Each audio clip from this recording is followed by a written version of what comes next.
A millionaire walks peacefully through the garden of his mansion when he hears a muffled sound coming from the earth. Desperate, he digs with his bare hands until he finds a 7-year-old girl buried alive, injured, and almost without strength. When he saves her, he realizes she has been beaten. Then she whispers something in his ear that makes him start crying immediately. What this child revealed is a secret so dark that no one could imagine. The April morning dawned with that golden light only the earliest hours of the day can offer. Edward Miller strolled slowly through the sprawling gardens of his estate, breathing in the crisp air that carried the scent of jasmine and roses he had personally selected for the landscaping. At 53, the real estate mogul had built an empire, yet in recent months, an inexplicable void gnawed at him, an emptiness even his vast successes couldn't fill. The gentle creak of the wrought iron gate echoed as a morning breeze swayed it. Edward paused by the central flower bed where he'd had his favorite blooms planted the previous week. The gardener had done an impeccable job, leaving the soil soft and perfectly prepared.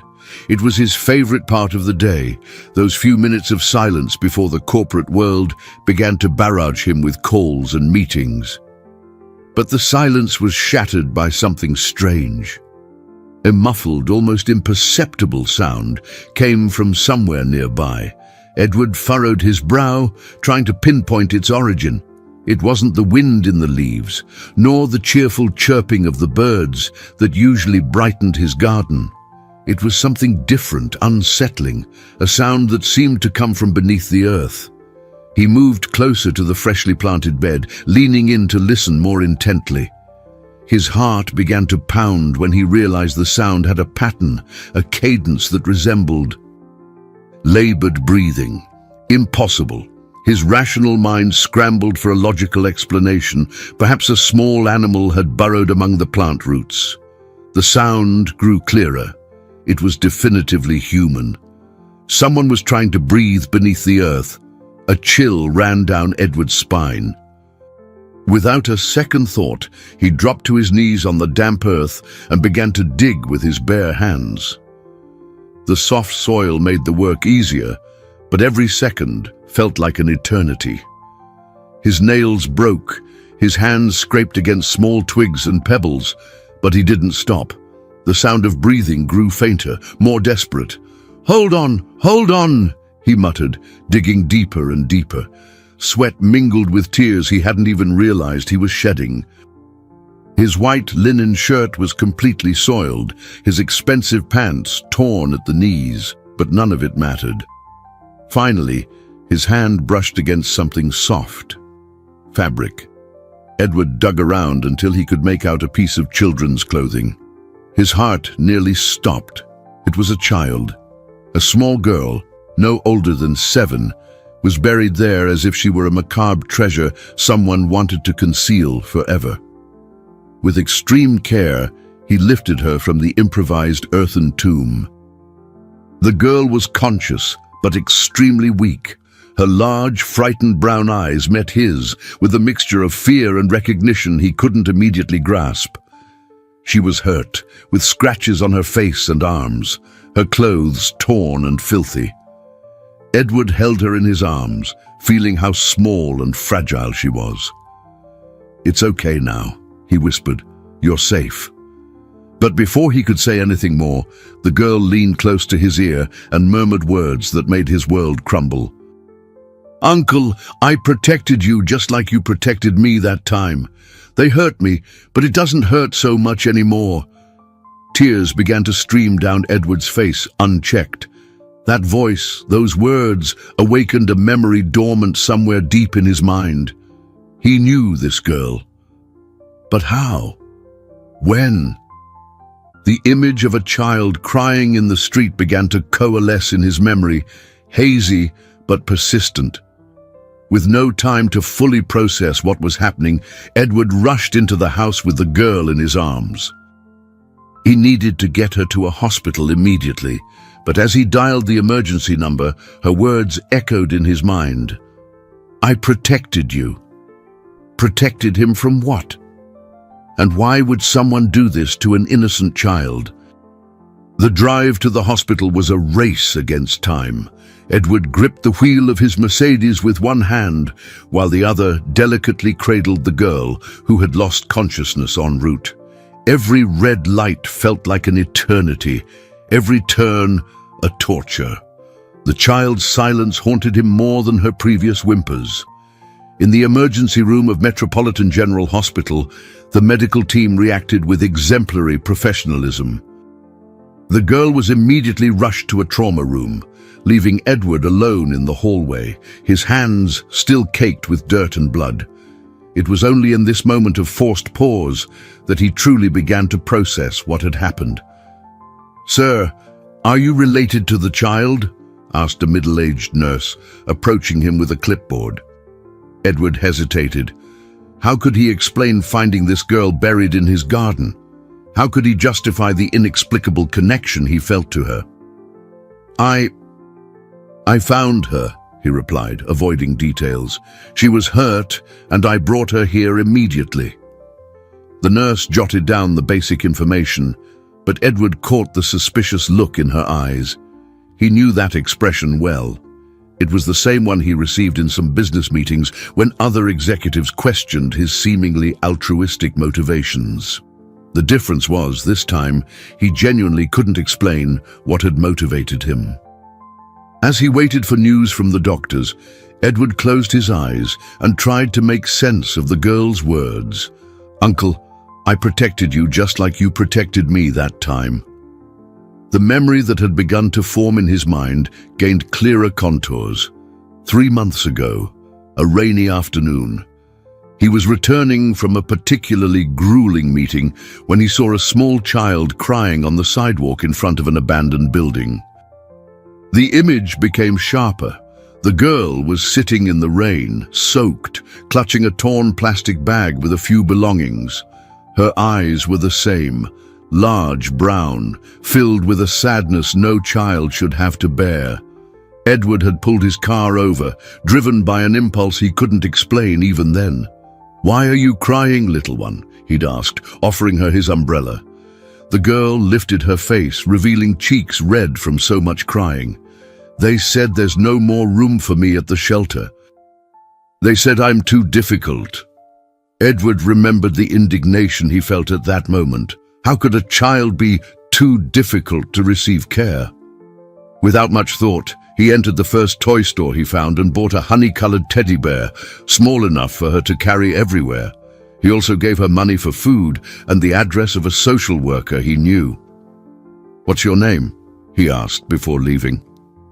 "Sophia," she replied, hugging the bear tightly. "And yours, uncle?" Edward smiled at the affectionate address. "Edward, and remember, Sophia, you're not difficult, you're special." Now, sitting in the hospital waiting room, Edward understood the connection. The girl buried in his garden was Sophia, the same child he had tried to help months ago, but how had she ended up on his property? And who had done that to her? "Mr. Miller?" A voice brought him back to the present. It was the attending physician, a serious-looking man in a white lab coat. "The girl is stable, but we need to talk. She shows signs of severe physical and psychological trauma. Besides the recent injuries, there's evidence of prior abuse." Edward's stomach churned. "Will she be okay?" "Physically, yes. But emotionally," the doctor paused meaningfully, "we'll need the help of specialists. And I'll also need you to explain exactly how you found her. There are protocols to follow in cases like this." Before Edward could respond, a stir in the hallway caught both their attention. A woman in a dark suit walked towards them, accompanied by 2 men Edward immediately recognized as detectives. His blood ran cold as he realized the situation was about to become far more complicated than he'd imagined. Captain Mariana Costa introduced herself with a firm handshake and a penetrating gaze Edward knew well from the business world. She was the type of person who didn't accept half-truths or evasions. At 40, she had a reputation as one of the city's most competent investigators, especially in cases involving crimes against children. "Mr. Miller, I need you to tell me exactly how you found the girl," she said, pulling out a small digital recorder. "Every detail could be important for our investigation." Edward took a deep breath and recounted the morning's events, from his morning stroll to the moment he heard the muffled sounds coming from the earth. The captain meticulously jotted everything down, occasionally asking questions that demonstrated her experience in similar cases. "You said you recognized the child. Can you explain that connection?" Mariana asked, fixing her eyes on his. Edward hesitated for a moment, but decided to be completely honest. He told her about the encounter with Sophia 3 months earlier, the teddy bear, the money he'd given her, and the referral to the social worker. "Interesting," the captain murmured. "So you had tried to help this child before. Do you have any idea where she had been living since then?" Edward shook his head negatively. "I thought she was being properly cared for. I gave her the contact for social worker Maria Henderson. I thought the problem had been resolved." One of the detectives accompanying the captain whispered something in her ear. Mariana nodded and returned her attention to Edward. "Mr. Miller, I'm going to be direct with you. It's highly unusual for a child to appear buried in someone's garden by chance. Typically, these cases involve some form of revenge or intimidation specifically directed at the property owner." Edward felt a chill run down his spine. "Are you suggesting someone did this to target me? It's a possibility we can't rule out. Do you have any enemies? Anyone who might want to harm you by using an innocent child?" The question caught Edward off guard. In his years as a successful businessman, he had made many deals, not all of them popular. Competitors who lost contracts, partners who felt wronged, investors who disagreed with his decisions. But using a child as an instrument of vengeance seemed too extreme, even by the lowest standards of the corporate world. "I have competitors, like any business owner," he replied carefully, "but nothing that would justify something so barbaric." The captain made a few more notes before continuing. "We'll need a list of names of people who might have motives to harm you. And I'll also need to examine your property thoroughly. It's possible we'll find important evidence at the site where the girl was buried." At that moment, the doctor returned with a report in his hands. His expression was even more grave than before.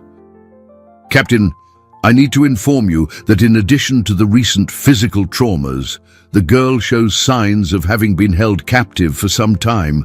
There are rope marks on her wrists and ankles, as well as evidence of malnutrition." Edward felt nauseous. The idea that Sophia had suffered so much for weeks or perhaps months was unbearable. "Is she awake? Can I see her?"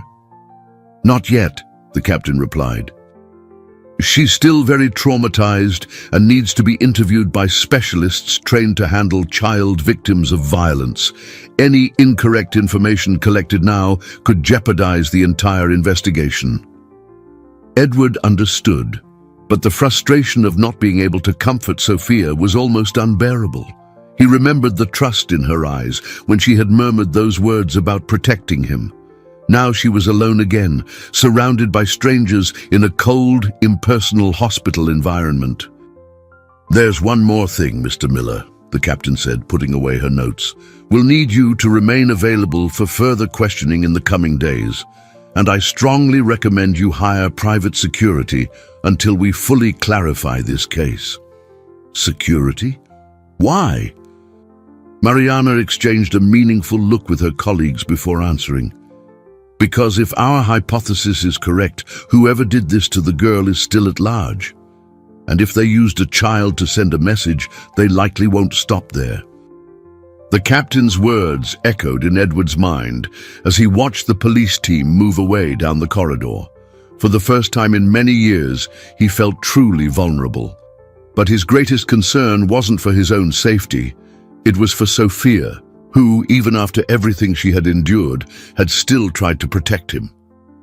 Edward returned home late that afternoon, his mind turbulent. The garden that in the morning had represented peace and tranquility now seemed haunted. The area where he had found Sophia was cordoned off with yellow police tape, and forensic experts were still working, collecting evidence. Every movement they made in the sacred space of his property felt like a violation. Inside the mansion, the silence was deafening. Edward had never felt so alone. He walked to his second-floor study, a room that had always brought him comfort, with its shelves lined with business books and the trophies earned over decades of hard work. But today, even that space couldn't calm his agitated mind. He sat in his leather armchair and opened his laptop, determined to make the list the captain had requested. Names of people who might have motives to harm him. Where to begin? 30 years of a corporate career had inevitably created some adversaries, but most rivalries remained within the professional sphere. The first name that came to mind was Robert Thompson, a real estate developer who had lost 3 major contracts to Edward in the past 2 years.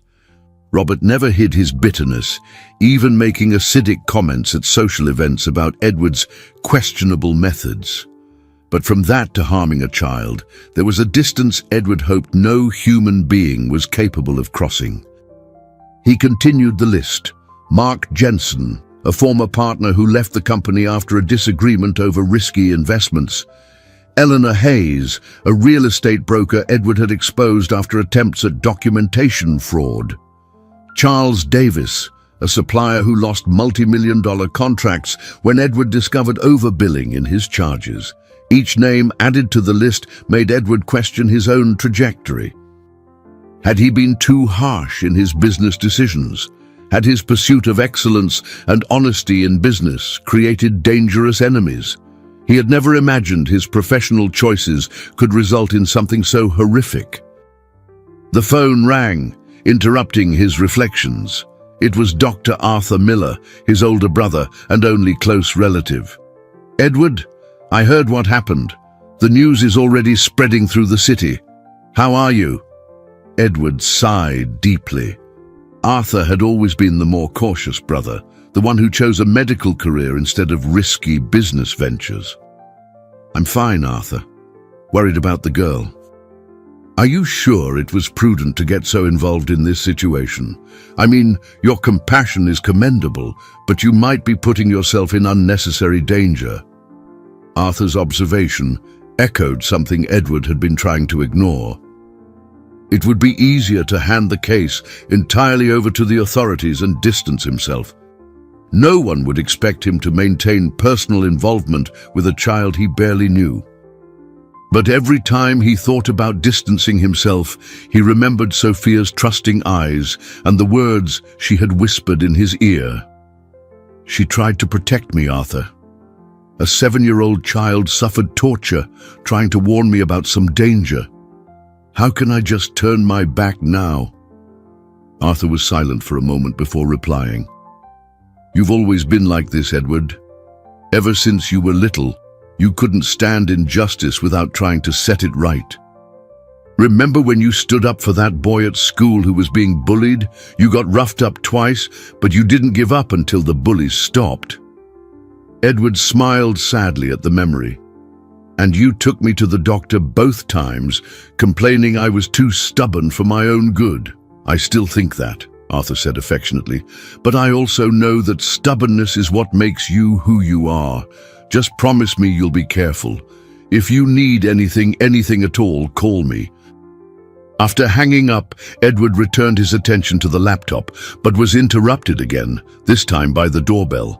It was almost 9 in the evening. Who could it be? Through the intercom, he saw a man in a dark suit he didn't recognize. "Mr. Miller, I'm Anthony Stone from Golden Shield Security. Captain Costa asked us to come here today to assess your property's security." Edward hesitated. He didn't recall authorizing such a visit, but perhaps the captain had taken the initiative. He opened the gate and received the man in the main living room. Anthony was professional and efficient, explaining the risks Edward might be facing and the necessary measures to protect both the property and himself. We recommend 24-hour armed surveillance, additional cameras at all access points, and an alarm system connected directly to a central security station, Anthony explained, showing him a tablet with property blueprints. We also suggest you avoid predictable routines for the next few days. Edward agreed to all the measures, but as Anthony was about to leave, he asked a question that made Edward's blood run cold. By the way, Mr. Miller, do you have any idea why someone would choose to bury the girl in that exact spot in the garden? It seems very specific, as if they knew the property well. Anthony's question echoed in Edward's mind all night. Someone knew his property well enough to choose the exact spot where he usually took his morning strolls. The thought that he had been observed, studied, targeted was deeply disturbing. The next morning, Edward woke early despite having slept poorly. The newly installed security cameras blinked discreetly at various points on the property, constantly reminding him of his new reality. He had a quick breakfast and headed to the hospital, anxious for news about Sophia. Captain Mariana was already there when he arrived, speaking in low tones with an older woman in a white lab coat. Mr. Miller, this is Dr. Carmen Diaz, a psychologist specializing in child trauma. She was able to speak with Sophia this morning. Dr. Diaz had kind eyes and a reassuring presence that inspired confidence. Sophia is a very brave girl, Mr. Miller. She told me important things about what happened to her. Is she okay? Can I see her? Edward asked, barely containing his anxiety. She's better physically, but emotionally still very fragile. She specifically asked to see you, which is a good sign. It means she trusts you, the doctor replied. But first, I need you to understand what she went through. Edward braced himself for the worst as Dr. Diaz began to recount what Sophia had shared. For the past 3 weeks, she had been held captive by 3 men. They used her to watch people, taking advantage of how a street child often goes unnoticed in most places. Watching people? Edward couldn't hide his surprise. Captain Mariana took over. Sophia told us that 3 weeks ago she was looking for food near the business district when she saw you leaving a meeting. She recognized you as the teddy bear uncle and decided to follow you, hoping for an opportunity to thank you personally. Edward's heart clenched. Sophia had tried to find him out of gratitude, and it had put her in danger. During this informal surveillance, the captain continued, she ended up witnessing a meeting between 3 men who were planning to undermine your businesses. Apparently, they were discussing sabotaging some of your projects and even blackmail. Sophia tried to warn the authorities about what she'd overheard, Dr. Diaz added, but since she was a street child, no one took her report seriously. That left her very frustrated because she genuinely wanted to protect you as a way to repay your kindness. Edward ran a hand over his face, trying to process the information. And then these men found out she had tried to report them. Exactly. They kidnapped her not just to silence her, but to use her as a message for you. The plan was to bury her on your property as a form of extreme intimidation. The cruelty of the plan left Edward nauseated. But how did they know where I live? How did they know my morning routine? Mariana and Dr. Diaz exchanged a worried look. That's the most disturbing part, Mr. Miller. Sophia said one of the men knew intimate details about your life. He knew about your morning walks, your schedule, even your preference for that specific flower bed in the garden. Edward felt the ground shift beneath his feet. Are you saying one of them knows me personally? It's the only logical explanation, the captain replied. Sophia described the group's leader as a well-dressed, middle-aged man who spoke angrily about how you had stolen things from him. She said he seemed to have known you for a long time. At that moment, a nurse appeared at the door. "Dr. Diaz, the girl is asking to see Uncle Edward. She said she needs to tell him something important." Edward looked at the captain, who nodded. "You can go, but remember she's still very fragile. Let her speak at her own pace." Walking down the corridor towards Sophia's room, Edward felt the weight of responsibility on his shoulders. A child had endured physical and psychological torture, trying to protect him from a danger he hadn't even known existed. And now he was discovering that the person responsible for all of this was someone from his personal or professional circle, someone he possibly trusted. He paused at the room door, took a deep breath, and turned the doorknob. Sophia was sitting on the bed, clutching the same teddy bear he had given her months ago. When she saw him, her eyes lit up, but Edward could see that behind the brave smile was a deep sadness no child should have to carry. "Uncle Edward!" Sophia exclaimed, her voice mixing joy and relief. Despite the bandages on her arms and her face still marked by injuries, her eyes shone with the same light Edward remembered from their first encounter. The teddy bear was clutched tightly to her chest, clearly her only comfort during the terrible days she had faced. Edward approached slowly, trying to control the emotion that threatened to overwhelm him. "Hi, little one. How are you feeling?" "Better now that you came to see me," Sophia replied, extending her small hand toward him. "I knew you'd come. I told the doctors my Uncle Edward always keeps his promises." Edward held her tiny hand carefully, noticing how it still trembled slightly. "What promises, Sophia?" "When you gave me the bear, you said I was special and that someone would take care of me someday. I always believed that, even when it got hard." The girl's words pierced Edward's heart. All these months, while he continued his comfortable life, Sophia had clung to his words like a lifeline. "Sophia, I need you to tell me what happened. Can you do that?" Sophia nodded seriously. "I can. Dr. Diaz said telling will help you stay safe, and I really want you to be safe." With an impressive maturity for her 7 years, Sophia began to recount her version of events. 3 weeks ago, she was looking for food in the trash bins near the business district when she recognized Edward leaving a tall building.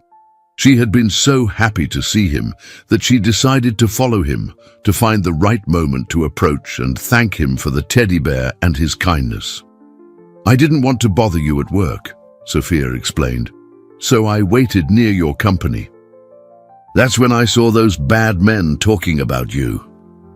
Edward encouraged her to continue, trying to keep his voice calm despite his rising anxiety. Sophia described how she had hidden behind a car when she saw 3 men talking quietly near the parking garage entrance.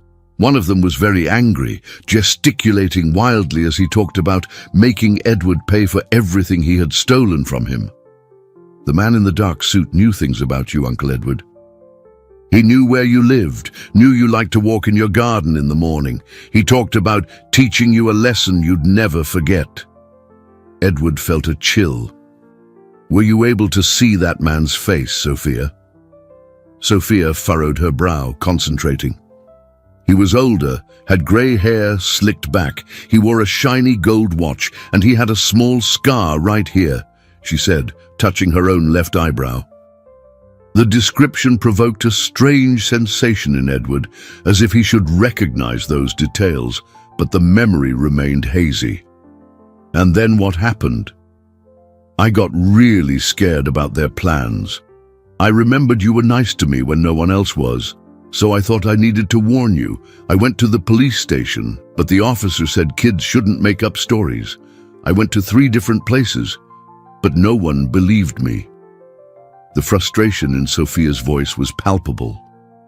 Edward imagined the determination of that small girl, desperately trying to alert the authorities about a real danger, only to be ignored due to her status as a street child. "They found out I was trying to tell on them," Sophia continued, her voice growing softer. They grabbed me when I was sleeping under the overpass. They said I was a very curious girl and that they were going to teach me not to meddle where I shouldn't. Edward had to make an enormous effort not to show the rage he felt. And what did they do with you during those 3 weeks? They kept me in a dark house. Sometimes they gave me food, sometimes not.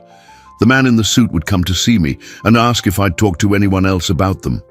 I always said no because it was true. No one had believed me anyway. Sophia paused, clutching the bear more tightly. Yesterday he said he was going to use me to send you a message. He said you would understand that you shouldn't have messed with things that weren't yours. I didn't understand what he meant. Edward didn't fully understand either, but the missing piece was beginning to form in his mind. Someone from his professional past, someone who felt wronged by his actions, had orchestrated an elaborate and cruel revenge. Sophia, you were incredibly brave, braver than many adults would be, and now you're safe, I promise. Sophia smiled for the first time since Edward had entered the room. I know I'm safe with you, Uncle Edward. You're just like the heroes in the stories Grandma used to tell me before she left. At that moment, Captain Mariana appeared at the door.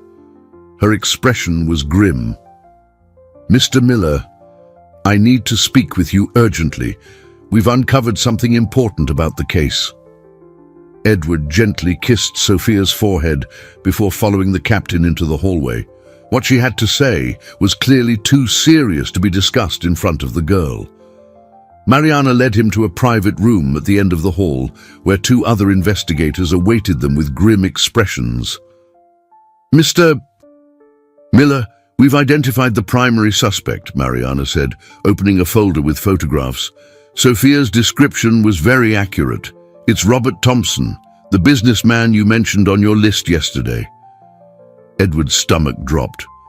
Robert Thompson. Of course. The scar on his eyebrow was the result of a car accident years ago. The gold watch was his trademark, always ostentatiously displayed at social events. But why had Robert gone to such an extreme? There's more, Mr. Miller, one of the investigators, a bald man with glasses, continued. Our investigation revealed that Robert Thompson didn't just lose contracts to you. He's facing a devastating financial crisis. His company is on the brink of bankruptcy. Mariana opened another folder, revealing financial documents. Over the past 6 months, Thompson's company has accumulated debts of nearly $15 million. 3 contracts he lost to you represented exactly the amount needed to save him from bankruptcy. Edward began to grasp the depth of Robert's desperation.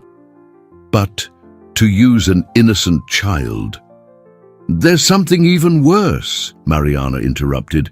We discovered that Thompson has connections with influential people in the city's social services system. The social worker, Maria Henderson, to whom you referred Sophia 3 months ago, is Thompson's sister-in-law. The revelation was like a punch to the gut. Are you saying that when I tried to help Sophia, I actually put her directly into the hands of the man who planned to harm me? Not exactly, the investigator with glasses replied. Maria Henderson is apparently an honest professional who was unaware of her brother-in-law's plans. But Thompson used her position to track Sophia when the girl started investigating him. Mariana turned another page in the folder. Here's where the situation gets truly concerning. Thompson didn't act alone. He's partnered with people who don't hesitate to use extreme methods, and Sophia's kidnapping was just the first step of a much larger plan. Edward felt a chill run down his spine. What plan? Thompson planned to blackmail you, using Sophia as collateral. He wanted to force you to transfer the 3 disputed contracts, the Horizon Tower, Atlantic Plaza Mall, and Riverbend Estates, to his company, claiming it was the price for the girl's well-being. If you refused... Mariana didn't need to finish the sentence. Edward understood the terrifying implication. What now? Is Sophia safe here at the hospital? For now, yes. But Thompson hasn't been arrested yet. He doesn't know Sophia survived or that she identified him. That gives us a temporary advantage, but it also means he still poses a threat. At that moment, Edward's cell phone rang. It was an unknown number. Mariana signaled for him to answer, quickly activating a recording device. Edward? The voice on the other end was unmistakably Robert Thompson's, but there was something different in the tone, a coldness Edward had never heard before. I imagine you've already discovered my little gift in your garden. Edward looked at Mariana, who nodded encouragingly. Robert, how could you do this? An innocent child. Innocent, Robert laughed bitterly. That pest had been spying on me for weeks, trying to sabotage my business, but don't worry, Edward. She served perfectly to demonstrate how determined I am to reclaim what you stole from me. I didn't steal anything from you, Robert. I won contracts fairly. Fairly? Robert's voice rose an octave. You used inside information, manipulated bids, corrupted decision-makers, and now you're going to pay for it. Edward was confused. Robert seemed genuinely convinced of accusations that were completely false. Robert, you're delusional. I never did any of that. Liar! Robert yelled. I have proof of everything. And if you don't transfer the Horizon Tower, Atlantic Plaza Mall, and Riverbend Estates contracts to my company by Friday, you'll discover my creativity has no limits. The line went dead. Edward looked at Mariana, who was already signaling her colleagues.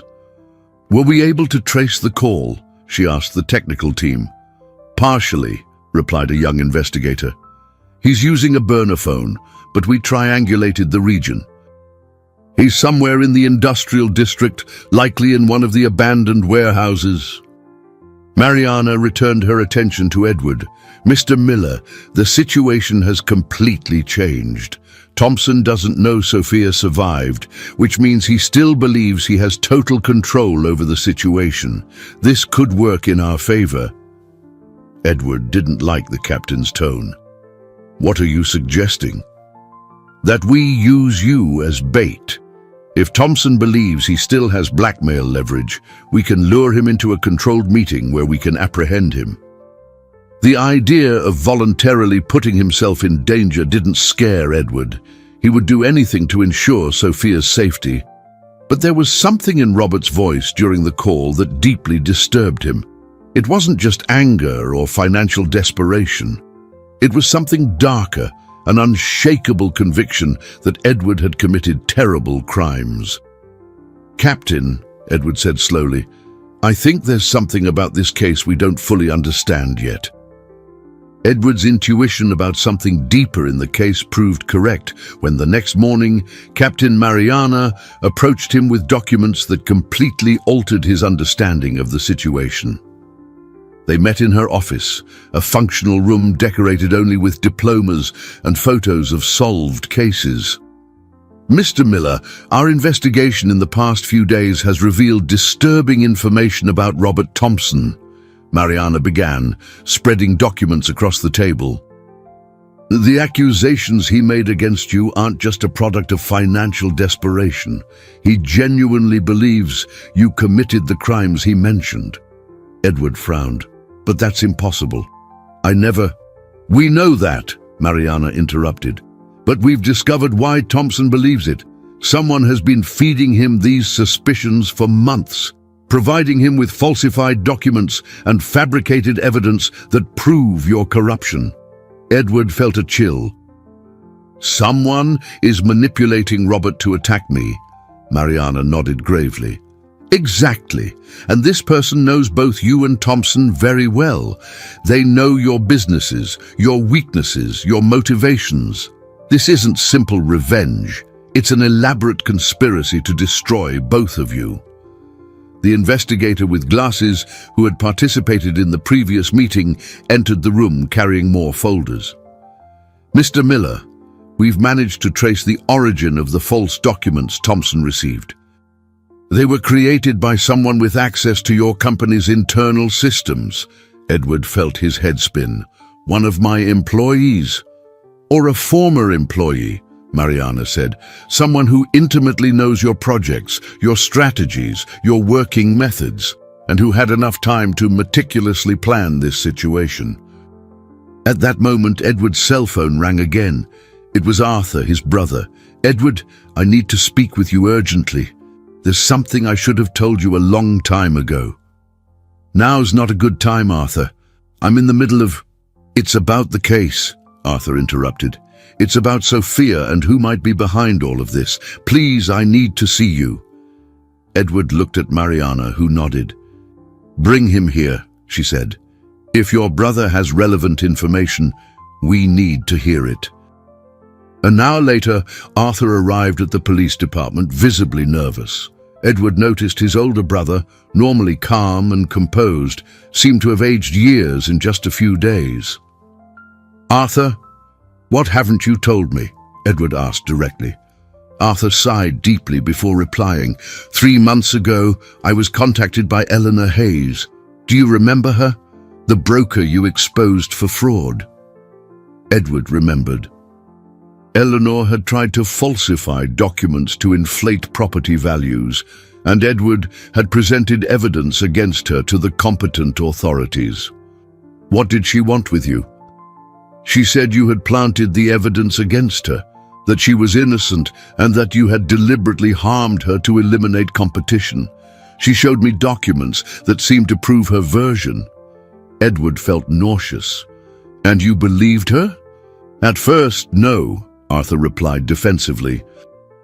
But the documents were very convincing, and she wasn't asking anything of me, just sharing her side of the story.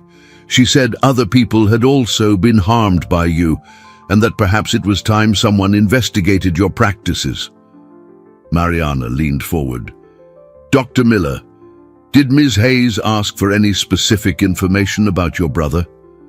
Arthur lowered his head, clearly embarrassed. She asked about your routine, your habits, where you like to relax. I mentioned your morning walks in the garden, said it was your sacred time of day. I thought I was just making innocent small talk. Edward closed his eyes. Now everything made sense. Eleanor had used his own brother to obtain intimate information about his personal life, information that was later used to plan the exact location where Sophia would be buried. There's more, Arthur continued, his voice almost a whisper. Eleanor asked me not to mention our conversation to you. She said if you found out she was investigating your practices, you could use your influence to harm her even further. Mariana exchanged a significant look with her colleague. Dr. Miller, did you maintain contact with Eleanor Hayes after that conversation? She called me a few times, always asking if I'd noticed anything suspicious about Edward's activities. I always said no because I truly never noticed anything, but she insisted I should pay closer attention. Edward stood abruptly, walking to the window. The betrayal by his own brother, even if unconscious, stung deeply. But more than that, he was beginning to comprehend the magnitude of the conspiracy against him. Captain, he said, turning back to Mariana, Eleanor Hayes isn't acting alone. She coordinated this entire situation. She manipulated Robert with false documents, used my brother to obtain personal information, and likely orchestrated Sophia's kidnapping. Mariana nodded. And the most concerning thing is that she's still at large. Robert might believe he's in control, but he's actually just a pawn in her game. At that moment, the investigator with glasses burst into the room. Captain, we have a problem. Robert Thompson just walked out of jail. Edward looked confused. What do you mean? He hadn't been arrested yet. No, Mr. Miller. Robert Thompson was arrested last night by order of a corrupt judge under fabricated charges related to the case. But this morning, he was released on a writ of habeas corpus filed by Eleanor Hayes, who presented herself as his attorney. The complexity of Eleanor's plan was revealing itself in its full diabolical dimension. She had manipulated both Edward and Robert, using one against the other, while secretly controlling every move of the game. The revelation that Eleanor Hayes was orchestrating the entire situation completely changed the dynamic of the investigation. Edward felt like a pawn on a chessboard, where every move he made was being anticipated and manipulated by a calculating mind that had spent months planning his destruction. "We need to find Eleanor before she executes the next phase of the plan," Mariana said, organizing a special task force. "If she managed to free Robert, it means she has enough influence to corrupt the judicial system. That makes her far more dangerous than we imagined." Edward returned to the hospital to check if Sophia was safe. He found her playing with dolls the nursing staff had brought, but noticed she tensed whenever she heard footsteps in the hallway. The trauma of the kidnapping was still very present in her young mind. "Uncle Edward," Sophia said when she saw him, "the pretty lady came to see me this morning." Edward felt a chill. "What pretty lady, Sophia?" "A lady with blonde hair, very well dressed. She said she was your friend and wanted to know if I was okay, but I didn't like her eyes. They were like the bad man's. They pretended to be nice, but they weren't." Edward immediately called the nurse in charge. "Was there any unauthorized visit for Sophia today?" The nurse frowned. "Yes, a woman introduced herself as a psychologist recommended by you. She had seemingly correct documentation and knew details about the case. We allowed a brief, supervised visit." Edward immediately called Mariana. "Eleanor was here. She gained access to Sophia by posing as a professional." "This confirms our worst suspicions," Mariana replied. "Eleanor not only has convincing falsified documents, but also access to classified information about the investigation. We're transferring Sophia to a safe location immediately." While waiting for the security team to arrive, Edward talked more with Sophia about the visit. The girl, with her keen perception as a child who had survived on the streets, provided important details. "The lady asked if I had told everything I knew to the police," Sophia recounted. "When I said yes, she made a strange face. Then she asked if I remembered anything else about the bad men." "And you remembered?" Sophia nodded gravely. "I heard them talking about a place where they kept important papers. They said it was an old house near the river, where no one would look. But I didn't tell the pretty lady that because I didn't like her." Edward realized Sophia had inadvertently provided a crucial clue. An old house near the river could be where Eleanor kept her base of operations and the falsified documents she was using to manipulate the situation. When Mariana arrived with the security team, Edward shared the information. "We have only 3 old properties near the river that could serve as a hideout," she said, after consulting maps of the area. "We'll investigate all of them simultaneously." But before they could leave the hospital, Edward's cell phone rang again. This time, it wasn't Robert. It was a female voice he immediately recognized. "Edward, darling," Eleanor Hayes said, with an artificial sweetness that made his stomach churn. "I hope you're enjoying my little game. It took you quite a while to figure out I was behind everything." "Eleanor, why are you doing this? What did I do to deserve such cruelty?" Eleanor laughed, a cold, calculating sound. "What did you do? You destroyed my career, my reputation, my life. But the worst part was that you did it while presenting yourself as a man of integrity, an example of business ethics. You were committing fraud, Eleanor. I merely exposed the truth." "Your truth!" she shrieked, losing her composure for a moment. "You planted evidence, manipulated documents, used your influence to incriminate me. And then you had the audacity to portray yourself as a hero who saved innocent buyers." Edward was genuinely confused. "Eleanor, that never happened. The evidence against you was real, provided by your own victims." "Liar! I have proof of everything," Recordings, documents, witnesses. You're a monster disguised as a saint, Edward. And now everyone will know who you really are." The line went dead for a moment before Eleanor continued, her voice returning to a dangerously calm tone. "Robert is with me now, Edward. Poor dear, he's so convinced of your guilt that he'd do anything to destroy you. And I have very special plans for both of you." "What do you want, Eleanor?" "I want you to publicly confess all your crimes.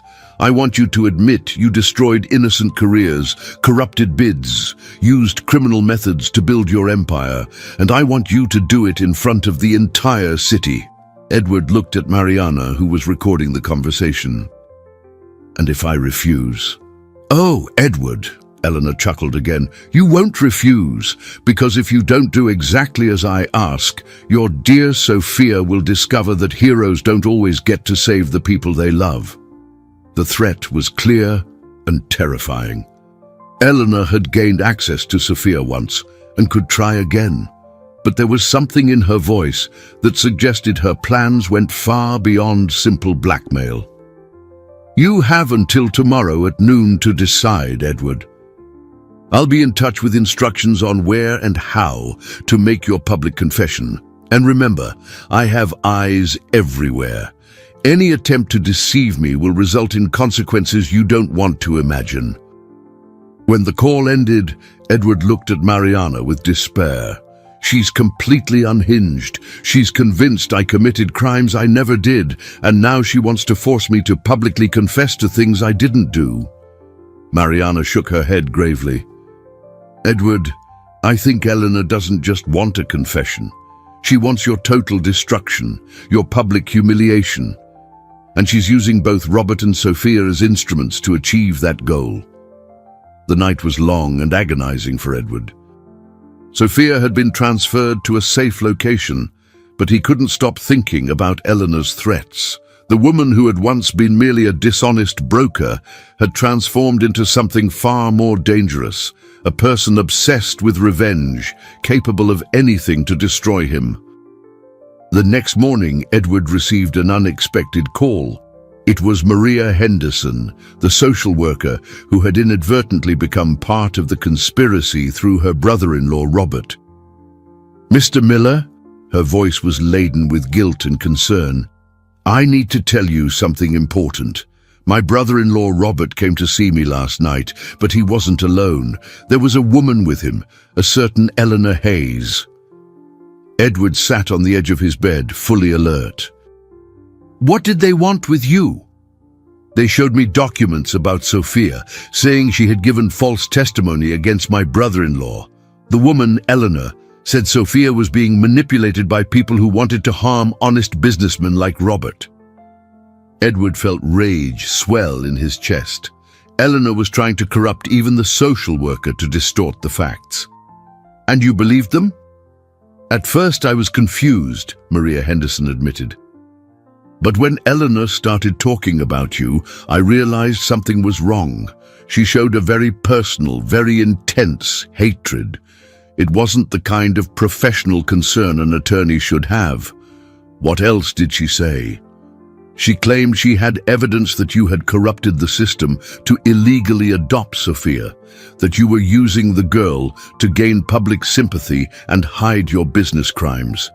She said she was going to expose all of it today." Edward understood that Eleanor was preparing a public smear campaign. It wasn't enough to force him to confess to crimes he hadn't committed. She wanted to destroy his reputation in every possible way. "Maria Henderson, where are they now?" "I don't know. But I heard Eleanor lie to Robert about several things. She said she had recordings of your conversations admitting to corruption, but the way she spoke, I realized she was making it up. My brother-in-law is being deceived by her." After hanging up, Edward immediately called Mariana. The captain was already in her office, coordinating searches for the properties near the river. "Mr. Miller, we have news. We found the house Sophia mentioned." Edward felt hope for the first time in days. "Were you able to arrest Eleanor?" "Not exactly. The house was empty when we arrived, but we found important evidence. Eleanor was indeed using the location as a base of operations. There were computers, printers for falsifying documents, and an entire room dedicated to mapping your personal and professional life. Mariana paused before continuing. Edward, what we found there was disturbing. Eleanor had created a comprehensive dossier on you, photos of you at different times of day, maps of your property, schedules of your activities. She had been observing you for much longer than we imagined. Edward felt chills. How long? At least a year, perhaps longer. There are photographs of you dated from even before you exposed her fraud. Edward, I think Eleanor was planning her revenge against you long before. Be exposed. The implication was terrifying. Eleanor hadn't started planning revenge after being caught committing fraud. She was already preparing to attack him when he discovered her crimes. This meant her real estate fraud might have been specifically directed at him from the start. There's more, Mariana continued. We found evidence that Eleanor created a false identity to infiltrate your company months ago. She worked as a third-party consultant for 3 weeks, long enough to access internal systems and steal confidential information. Edward vaguely remembered a consultant who had provided temporary services for his company the previous year. A competent woman who had impressed several employees before moving on to another project. Now he understood it had been Eleanor, infiltrating to gather information she would later use against him. The phone rang again. It was Eleanor, punctual as she had promised. Good morning, Edward. I hope you slept well, because it might have been your last night of peaceful sleep for a long time.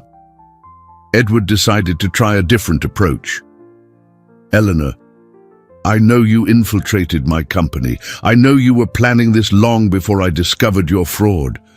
Why don't you tell me the truth about what really happened? Eleanor was silent for a few seconds, clearly surprised he knew about her infiltration. When she spoke again, her voice had lost some of its artificial sweetness. You destroyed my family, Edward. Not just my career, my whole family. My husband left me. My children were ashamed of me. I lost my home, my friends, all because of your moral crusade. Eleanor, you were committing crimes. Innocent people were being harmed. I was desperate, she shrieked. My son needed expensive surgery. My husband had lost his job. We were losing our house. Yes, I inflated some values, but it was to save my family, and you destroyed me as if I were a monster. Edward began to understand the origin of Eleanor's obsession. She had rationalized her crimes as necessity, convincing herself that she was a victim rather than a criminal. In her distorted mind, Edward had become the villain who destroyed a desperate family. Eleanor, I understand you were going through difficulties, but that doesn't justify harming innocent people. And it certainly doesn't justify using a child as an instrument of revenge. That child, Eleanor laughed bitterly, is just a tool, like Robert. Both serve to show the world who you really are. And this afternoon in front of the city courthouse, you will publicly confess all your crimes, or Sophia will disappear forever. The city courthouse steps were beginning to fill with people when Edward arrived, 2 hours before the time Eleanor had set. Mariana had set up a complex operation with undercover agents scattered through the crowd and snipers positioned in nearby buildings. But everyone knew Eleanor was too unpredictable and dangerous for any plan to be considered foolproof. Edward looked at the courthouse steps where, in a few hours, he would be forced to choose between his reputation and Sophia's life. The irony of the situation was not lost on him. The same place where he had so often fought for justice would now be the stage for his own destruction or redemption. Mr. Miller, Mariana said, approaching with an almost imperceptible microphone. Remember, our main objective is Sophia's safety. If we can locate her during your speech, we'll give the signal. Until then, try to buy time and make Eleanor reveal herself. Edward nodded, but his mind was focused on something different. During the sleepless night before, he had come to a disturbing conclusion. Perhaps the only way to save Sophia was to truly confess publicly. Not the crimes Eleanor believed he had committed, but the truth about his own pride and blindness. By 2 o'clock in the afternoon, a considerable crowd had gathered. Local journalists were present, drawn by the promise of a famous businessman making a public confession. Edward recognized several people from the business community, some friends, others competitors, curious about his downfall. The phone rang exactly at noon. "Edward, I hope you're enjoying your audience," Eleanor said, her voice filled with malicious satisfaction. "You can go up to the podium now. You have 10 minutes to confess all your crimes of corruption, manipulation, and destruction of innocent careers." Edward walked slowly towards the podium set up on the courthouse steps. Each step felt like an eternity. When he reached the microphone, the silence of the crowd was almost oppressive. He took a deep breath and began to speak. "My name is Edward Miller." His voice echoed clearly across the plaza. "I came here today to talk about truth, justice, and the consequences of our choices." Eleanor must have expected an immediate confession because she quickly called again. Edward answered with the microphone still on, making the conversation audible to everyone. "That's not the speech we agreed on, Edward," Eleanor said, her voice amplified to the entire crowd. "You're right, Eleanor," Edward replied calmly. "This is the speech of truth. I want everyone to hear about a woman who chose revenge instead of redemption, who used an innocent child as an instrument of blackmail." The crowd murmured, confused, as Edward continued. "Eleanor Hayes, you're hearing this. For an entire year, you planned my destruction. You infiltrated my company, manipulated innocent people, kidnapped a 7-year-old child, all because you couldn't accept the consequences of your own crimes." "Shut up!" Eleanor screamed through the phone, her composure finally cracking. "You can't turn this against me." "But I can talk about my own mistakes," Edward continued. "When I exposed your fraud, Eleanor, I did it coldly and impersonally. I didn't worry about what would happen to you or your family after the exposure. I focused only on legal justice, ignoring human compassion." The crowd was completely silent now, absorbing every word. "If I had offered help instead of just punishment, if I had tried to understand your motivations instead of just judging your actions, perhaps you would have chosen a different path. Perhaps an innocent child wouldn't have suffered because of my pride." Eleanor was clearly in a panic on the other end of the line. "That's not what you're supposed to be saying. You're supposed to be confessing your crimes." Edward looked directly at one of the TV cameras broadcasting the event live. "My crime, Eleanor, was believing that justice and compassion are separate things. It was being so rigid in my principles that I forgot to be human. And because of that, a 7-year-old girl almost lost her life." Udi. At that moment, a commotion arose on the side of the plaza. Mariana was running towards the podium, speaking urgently into her radio. Edward realized they had located Eleanor. "Eleanor," Edward said into the microphone, "wherever you are, I want you to know that I deeply regret not having tried to help you when it was still possible. But now I need to focus on helping Sophia, the child who almost died because of the war between us." The sound of sirens began to echo in the distance. Eleanor screamed something incoherent into the phone before the line went dead. Edward looked at the crowd that had gathered to witness his humiliation and saw something different in many faces.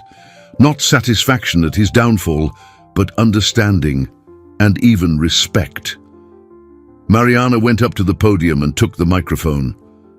"Citizens, the person responsible for the kidnapping of young Sophia has been located and is being apprehended at this moment. The child is safe."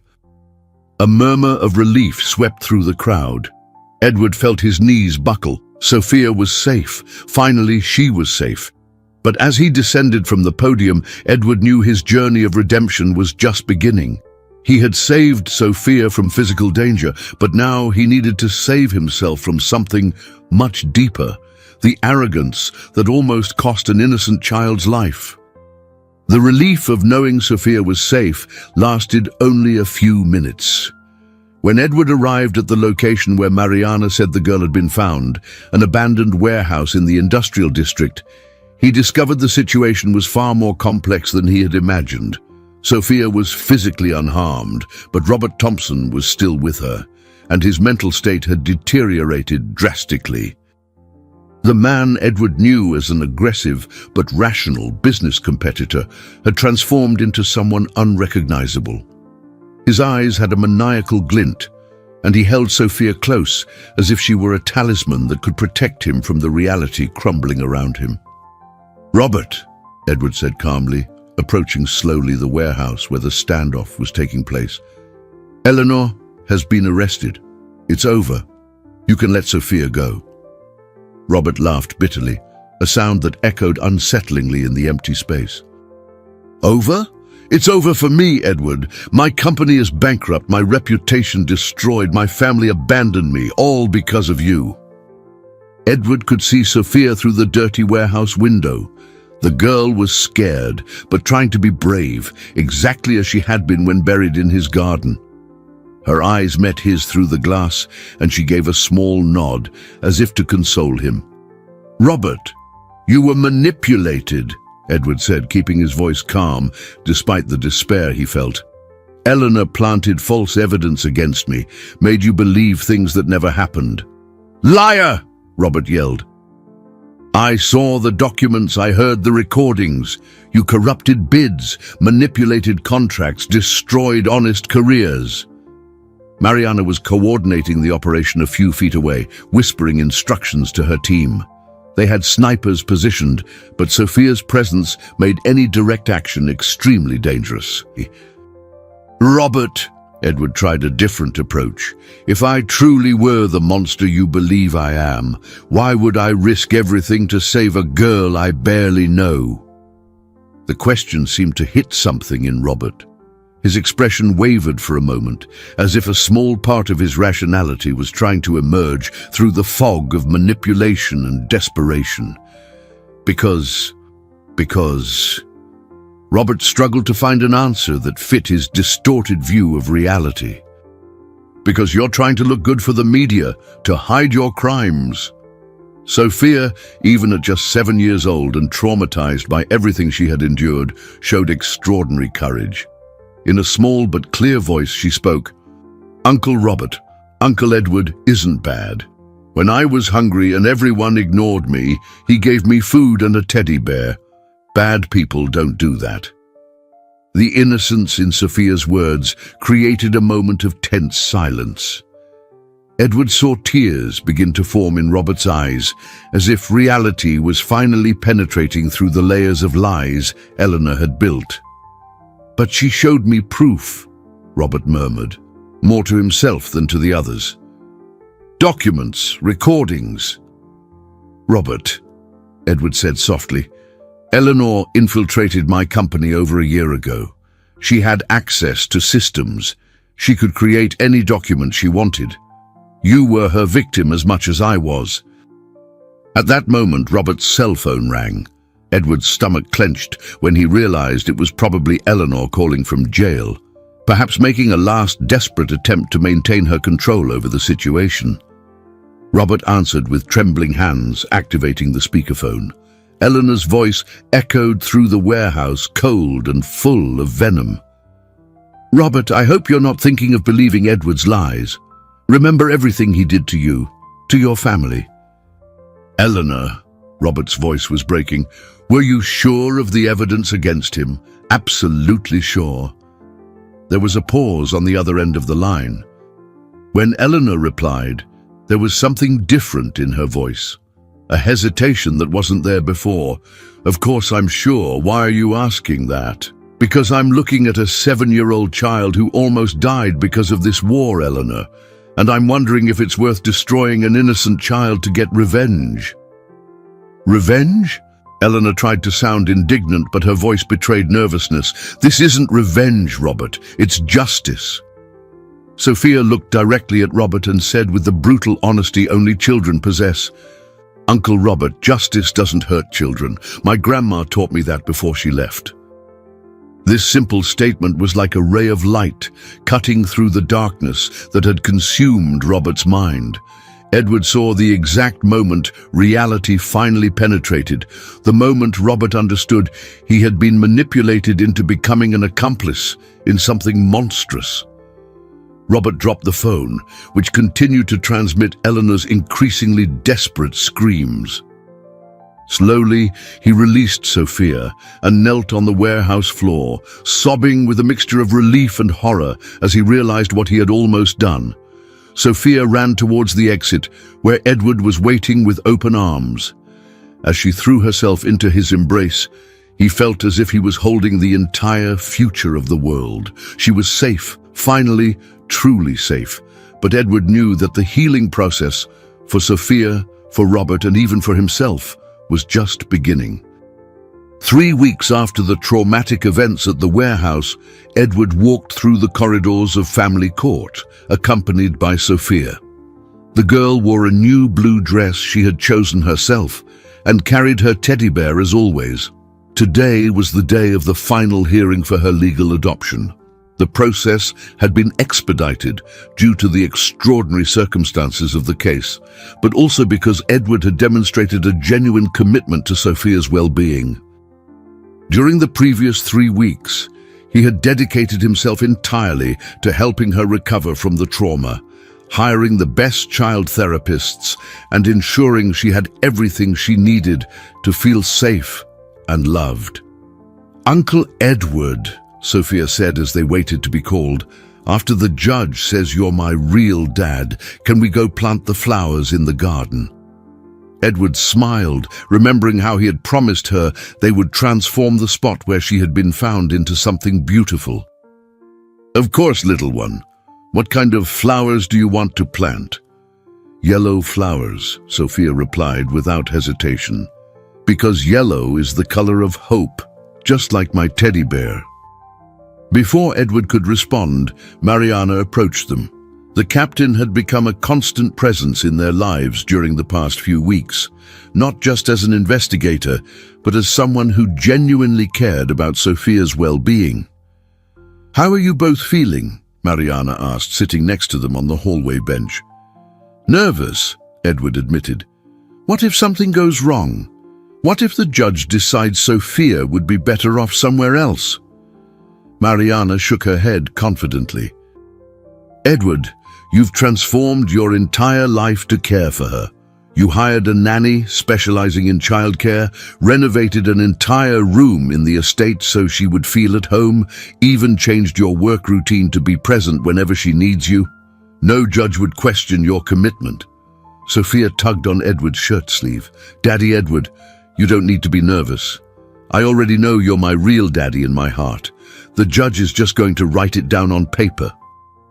The simplicity and trust in Sophia's words deeply touched Edward.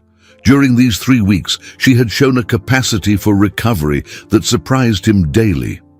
Yes, there were occasional nightmares and moments of anxiety, but her resilient nature and the safe environment Edward had created were allowing her to flourish. "Mr. Miller and Sophia," a court employee called them, "the judge is ready for you." In the courtroom, Judge Charles Morrison, a middle-aged man known for his sensitivity in cases involving children, carefully reviewed all the documents. Edward had undergone rigorous background checks, psychological evaluations, home visits, and extensive interviews. "Mr. Miller," the judge said, "this is an extraordinary case in many respects. It's not common to see such a deep connection form under such traumatic circumstances. But all reports indicate that you not only offer financial stability for Sophia, but also the unconditional love that every child deserves." Edward held Sophia's small hand, feeling her squeeze his in response. "Sophia," the judge gently addressed the girl, Do you understand what it means to be adopted by Mr. Miller? Sophia nodded solemnly. It means he's going to be my daddy forever, and I'm going to be his daughter forever, and we're going to take care of each other just like a real family. The judge smiled. That's a perfect definition of adoption, Sophia. Based on all the evidence presented and considering the best interest of the child, I grant the adoption petition. Edward Miller, you are now legally Sophia Miller's father. Edward felt tears roll down his face as Sophia threw herself into his arms. Now I have a last name just like yours, Daddy, she exclaimed, radiant with happiness. After the hearing, they were greeted outside the courthouse by Arthur, who had become a constant and loving presence in Sophia's life. He brought a bouquet of yellow flowers to celebrate the occasion. Uncle Arthur! Sophia ran to hug him. Now you're my real uncle. Arthur lifted her into his arms, smiling through his own tears. And you're my bravest niece in the whole wide world. Mariana was also present, along with Maria Henderson, who had insisted on joining the celebration. The social worker had worked tirelessly to ensure all legal aspects were resolved quickly. How's Robert? Edward asked Mariana in a low voice, while Sophia played with the flowers. Improving, Mariana replied. Therapy is helping a lot. He's genuinely remorseful for everything that happened and wants to make amends. In fact, he asked me to give you this. Mariana handed Edward a handwritten letter. He opened it and read Robert's words. Edward, I know no words can undo the harm I almost caused, but I want you to know that I will dedicate the rest of my life to ensuring nothing like this happens again. I will work with organizations that protect vulnerable children. It's the only way I've found to honor Sophia's courage and try to redeem myself for what I did. Edward folded the letter carefully. Robert had chosen a path of genuine redemption, transforming his guilt into positive action. And Eleanor? Edward asked. She'll be in jail for a long time, Mariana replied. Kidnapping, threats, falsification of documents, corruption. But the most important thing is that she can no longer harm you or anyone else. Sophia ran back to Edward, holding one of the yellow flowers. Daddy, this one is for you, to remember that we're a real family now. Edward accepted the flower and hugged his daughter, tightly. Thank you, my little one. Now let's go home and plant the rest of these flowers in our garden. As they walked towards the car, Edward reflected on how his life had completely changed in just 1 month. He had started as a successful but emotionally isolated businessman. Now he was the father of an extraordinary girl who had taught him that true wealth lay in human connections, not financial achievements.